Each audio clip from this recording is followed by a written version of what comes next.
ये बैठी रही। अब एक कमाल की बात मैं आपको बताता हूँ, इसके पास कैमरे वाला मोबाइल था उस समय भी। उसने सोची हुई थी कृष्ण जी आएंगे तो मैं फ़ोटो ज़रूर खींच लूँगी। वैसे ये फ़िल्म इंडस्ट्री में है तो फ़ोटो वीडियो का बड़ा शौक शुरू से, या फिर वीडियो ही बना लूँगी। इस इंतज़ार में बैठी रही। काफ़ी समय बीत गया, 8 बज गए, 9 बज गए, 10 बज गए, 11 बज गए, कुछ हलचल नहीं, 12 बज गए, कुछ नहीं। 1 बजे के आसपास बैठे-बैठे बड़ी थक गई और अब ये सोच चुकी थी कि मैं यहाँ से निकलूँगी।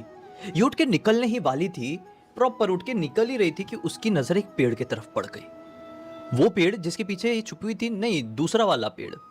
वो पेड़ हिल रहा था। ना कोई हवा थी, ना किसी भी प्रकार की ज़मीन में कंपन, लेकिन वो पेड़ हिल रहा है। उसको बड़ी हैरानी हुई। वो वहीं पर ठहर गई।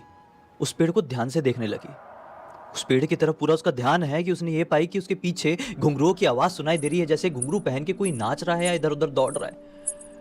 वो जैसी पलट कर देखती तो क्या पाती है, उसके पीछे अब जितने भी पेड़ हैं वो उसी प्रकार से हिल रहे हैं। एक एक पेड़ हिल रहा है और घुंघरुओं की आवाज़ उन्हीं में से किसी एक पेड़ से आ रही है। वो बहुत ज़्यादा घबरा गई और भागते भागते, एक पत्थर था शायद, ये कुछ तो था, उसके पीछे जाकर बैठ गई।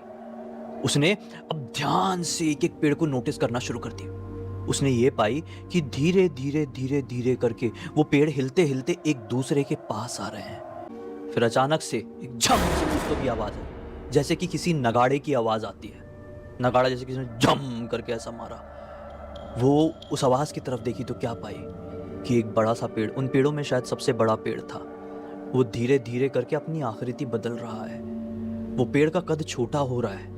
इसके पूरे रोंगटे खड़े हो गए। उसने पाई कि वो पेड़ की पत्तियां, जो हरियाली है, वो नीचे सिमटती जा रही है। देखते ही देखते वो पेड़ पूरी तरीके से अब सूख गया। उसने भड़बड़ाहट में अपने जेब से मोबाइल निकाली और वीडियो रिकॉर्डिंग ऑन कर दी। वो कभी अब रिकॉर्डिंग की तरफ देखती तो कभी उस पेड़ की तरफ। उसने लिटरली ये पाई है कि वो पेड़ की आकृति पूरी तरीके से बदल के एक स्त्री की आकृति जैसे होने लगी है। लेकिन उसको देखते देखते इसकी आंखों का विजन जाने लगा, पूरी तरीके से आंखों में धुंधलापन आने लगा।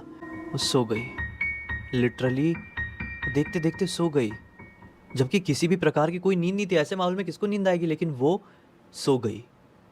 फिर जब उसकी वापस से आंखें खुली तो वो निधिवन में नहीं थी, वो मुंबई में भी नहीं थी, वो हिसार में थी, अपने घर वालों के साथ। उसके घर वाले उसकी सेवा में लगे हुए हैं। वो घबरा गई कि ये सब क्या हुआ, मैं कहाँ पे आ गई। लेकिन उसकी आंखों की रोशनी अब इतनी ज़्यादा तरीके से जा चुकी थी जिसकी कोई लिमिट नहीं थी।